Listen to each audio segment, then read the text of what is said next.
አምባሳደር ሽቡር ማሞ ምስግልጋሉ ዜና ኢትዮጵያ በዘካይዱ ወጻንሂት ፐብሊክ ዲፕሎማሲ ማህበራውን ኢኮኖሚያዊ መስተጋብርን ህዝብን ህዝቢ ሀገራት በምትእሳር ምትሕዋር መንግስታት ዘሳልጥ ሜዳ ዲፕሎማሲ ይሎም በመሰረት እዚ ኢትዮጵያ ምስ ህዝብታት ጎረባብትን ካልኦት ሀገራትን ብሔራዊ ረብሓ ዘገንዝቡ ርክብ ህዝብን ህንጸት ምስልን ስራሕቲ ፐብሊክ ዲፕሎማሲ እናሰርሑ ከም ዝኾኑ ተዛሪቦም ብልዓሎት ትካላት ትምህርቲ ዝፍጠር ርክብ እውን ልውውጥ ልምድን ተሞክሮን ህዝብን ህዝብና ተፈጠረ ከም ዝርከብ አረዲዮም ኣብዚ ሕዚ እዋን ኣብ ኢትዮጵያ እናተመዝገቡ ዝርከቡ ቅልጡፍ ለውጥታት ኢኮኖሚን ቴክኖሎጂን ኣብ ህንጸት ምስለ ሃገር ዘይትካእ ግንና ተጻወቱ ከም ዝኾኑ አብሪሆም ኣብ አዲስ አበባ ዝተሰርሑ ስራሕቲ ልምዓት ኮሪደር እቲ ሃገር ንኮንፈረንስ ቱሪዝም ምቹ ብምግባር ኢትዮጵያን አፍሪካን ርክብ ህዝብን ህዝቢ ምስ ካልኦት ሃገራት ዓለም እናተኣሳሰሩ ይርከቡ ኢሎም ኢትዮጵያ በታሪክ እንደምናቀው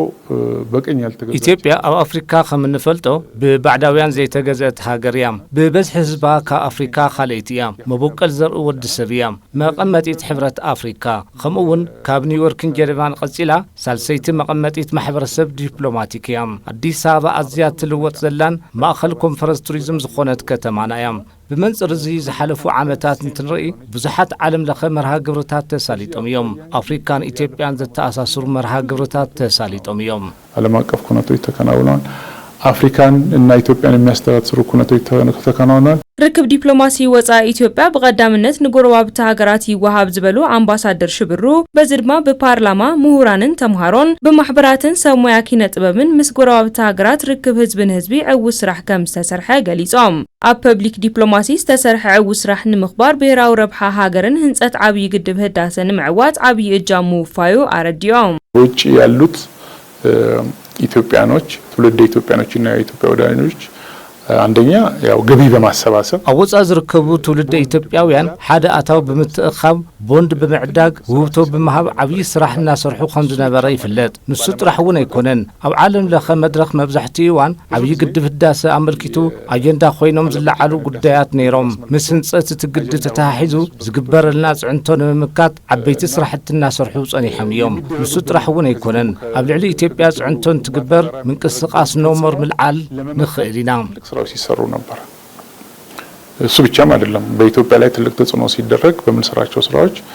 ኖ ሞር እንቅስቃሴን ማስተዋወስ እንችላለን በኻልእ መዳይ ኢትዮጵያ ንዜጋታት ጎረባብታ ሀገራት እትህቦ ዕድል ትምህርትን መርሃ ግብረ ሐምላይ ዓሰር ጽንኩር ርክብ ህዝብን ህዝብ መፍጣሩ አልዒሎም ኢትዮጵያ ምዜጋታት ጎረባብትን ካልኦት ሀገራት ዕድል ትምህርትን መርሃ ግብረ ሐምላይ ዓሰርን በስፖርትን ካልኦት ዓውድታትን ምትእሳር ህዝብን ህዝብን ምሕያል ጠመተይባ ከም ትሰርሕ አረጋጊጾም ሌላኛው ከጎረቤት ጋር የተሰሩ ያሉ ስራዎች አሉ ለምሳሌ